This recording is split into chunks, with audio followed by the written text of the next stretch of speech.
Olá, o meu nome é Luísa Fernandes Carvalho e eu sou orientanda do professor Paulo Soares, do Laboratório de Materiais Combustíveis da UNB, também conhecido como LMC.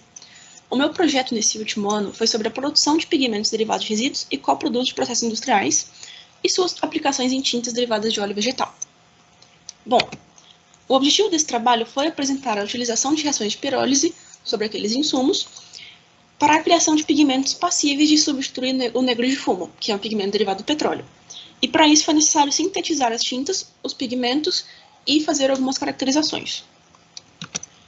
O ponto principal inicial do projeto foi sintetizar o oligômero base, que é o principal material do veículo das tintas. Essa síntese foi feita com metodologias descritas na literatura e seguiram o seguinte processo. O óleo de soja foi colocado em um balão de 5 bocas, que foi disposto sobre uma manta de aquecimento, já acoplado a uma linha de gás nitrogênio, um agitador mecânico, um dedo frio e um condensador. A reação ocorreu sob agitação constante, com o fluxo de gás também constante, a fim de manter a atmosfera inerte. E a temperatura final foi de 300 graus Celsius, que foi mantida por 6 horas. Toda a montagem da reação está bem explicada nessa figura. Nesse slide, nós podemos ver o óleo de soja antes da reação e o oligômero obtido depois das 6 horas. Esse líquido marrom e viscoso, que é o oligômero, foi caracterizado em um viscosímetro de Oswald e apresentou viscosidade cinemática próxima a 4.110 centistokes. Esse teste foi feito em quadruplicato, e mesmo com essa coloração, o material é translúcido e não influenciou em nada na pigmentação e na coloração dos testes posteriores. O veículo da tinta é a mistura daquele oligômero, né, com a solução de 2,5% de hipoclorito de sódio.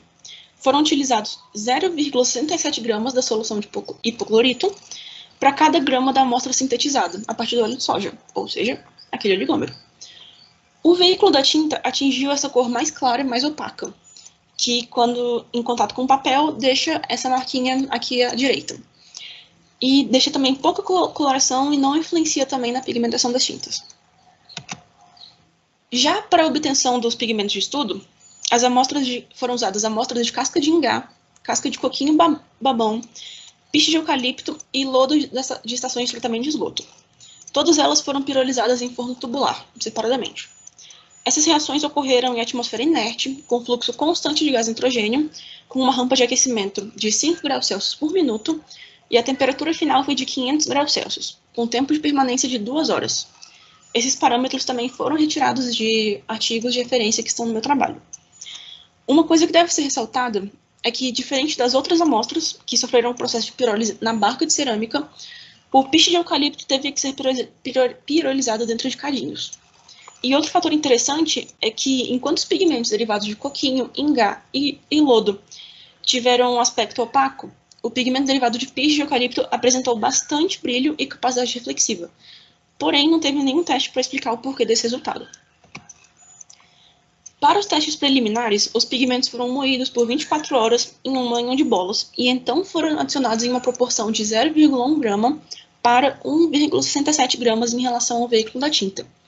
Essa tinta preliminar foi utilizada em carimbos de metal para se observar a consistência, dispersão, cobertura e textura do material obtido.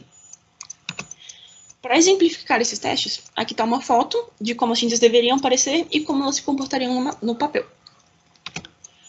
Mas, infelizmente, com o decorrer das situações inesperadas do ano, como a pandemia da SARS-CoV-19, vários testes adicionais desse projeto, como os testes de granulometria e porosidade dos pigmentos, eles acabaram não sendo realizados. Eles estavam programados para ocorrer nos meses que sucederam, depois da declaração de pandemia no país, mas, infelizmente, não deu tempo.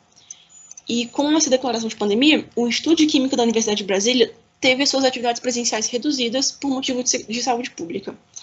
Assim como não houve resultado passível de comparação, não foi possível redigir uma discussão condizente com o estudo.